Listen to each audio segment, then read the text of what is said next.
எலெக்ஷனே MK Stalin versus other தான். பாலுன்னு நினைச்சு மக்கள்லாம் வாங்கினாங்க. அது மோரா இருந்தாலும் பரவாயில்ல, பெனாயிலா போயிட்டு. இன்னைக்கு நீங்க எலெக்ஷன் வந்துருச்சுங்க, களத்துக்கு வரீங்க. இத்தனை நாள் எங்க இருந்தீங்க? ப்ரோ ஹிந்துத்துவம் மாறிடுச்சு. இவரோட கடைசி பிரச்சாரம் முடியல இந்துக்களாக ஒன்றிணைகள் சொன்னா கூட நான் ஆச்சரியப்பட மாட்டேன். கூட்டணி ஆட்சியில கிடையாது. நீங்க இதே கேள்வி அவர்கிட்ட கேளுங்க. 25 கோடி வாங்கிட்டு கூட்டணி போயிருக்காங்க. ஒரு ஊழல்வாதி வருமானத்துக்குமே சொத்து சேர்த்தார்னு சொல்லி பதவி இழந்த ஒரே கட்சி தலைவர் யார்? பேர் சொல்லி அவமானப்படுத்தணுமா? போன வாரம் டெல்லி போயிட்டு இருந்த எடப்பாடி அவர்கள் அமித்ஷா எத்தனை கோடி வாங்கிட்டு கூட்டணி வச்சாருன்னு சொல்லுங்க. ஏத்துக்க முடியாதுங்க, ஏத்துக்க முடியாதுங்க. கம்யூனிஸ்ட் இயக்கங்கள் நோக்கி ஏத்துக்க முடியாது. வெயிட் பண்ணுங்க. இல்ல பாயிண்ட் முடியாது. ரொம்ப சிம்பிளான நடக்காதுங்க. அந்த பாயிண்ட் பிடிங்க. அமித்ஷா நான் காசு வாங்க இவர் பார்த்தாரா? என்னை பொறுத்தவரை திராவிட முன்னேற்ற கழகத்தை பொறுத்தியும் திராவிட இயக்கத்தை பொறுத்தியும் எவ்வித தார்மீக தகுதி இல்லாதவர் தான் எடப்பாடி பழனிசாமி. தகுதி இல்லைன்னு சொல்றாரு. எங்களுக்கு ஏன் தகுதி இல்லைன்னு இருக்குன்னு சொல்றேன். 25,000 கோடி வழக்குக்கு அவங்களுக்கும் சம்பந்தி வழக்கு முடிச்சு வைக்கிறது கேக்குறேன். அரசியலா சொல்றேன். அது மறுக்கட்டு. மரியாதை கொடுத்தால் மரியாதை கிடைக்கும்.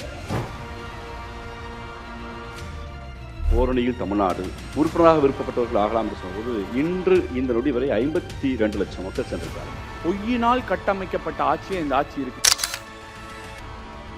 இந்து சமய அறநிலையத்துறை மட்டும் கல்லூரி கட்டல.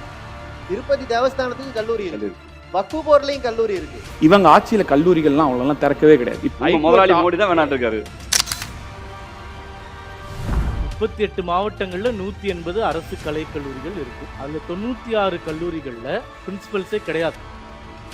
உதயநிதி முட்டை காமிச்சாரு. முதல் கையெழுத்திலேயே மாத்திரம் எங்களுக்கு ரகசியம் தெரியும். பக்வா மானா சூடு மாற்ற வேண்டியது மோடி. நீட் வேணும் என்பது பிஜேபியோட தேர்தல் அறிக்கையும் எங்க அஜெண்டாவும் இருக்கு இல்லையா? அனைவருக்கும் தெரியும். உச்சநீதிமன்ற தீர்ப்பின் இங்க அடிப்படையில் இருக்க 4 பேருக்கு நீட் வேண்டாம், உங்களுக்கு வேணுமா வேணாமான்னு கேட்டாரு. நான் எனக்கு வேணாம்னு சொல்லிடுறேன். சேஞ்ச் வரணுமே, எல்லாரும் ஆசிக்கிறோம். ஆமா, சேஞ்ச் தான். இந்த சமூக மாற்றம் என்பதே திராவிட இயக்கம் உதைத்த சமூக மாற்றம் தான். விஜய் முதலமைச்சர் அவர் என்னைக்குமே பேசுறதில்லை. வேலை செய்தால் யார் வேணாலும் முதலமைச்சர். கடுமையாக வேலை செய்ய வேண்டிய அவசியம் இருக்கு. வாருங்கள், களத்தில் சந்திப்போம் தான். ஸ்ரீவாமாஸ் வெல்னஸ் வழங்கும் தி டிபேட்ஸ் டயலாக் ஞாயிறு காலை 10 மணிக்கு.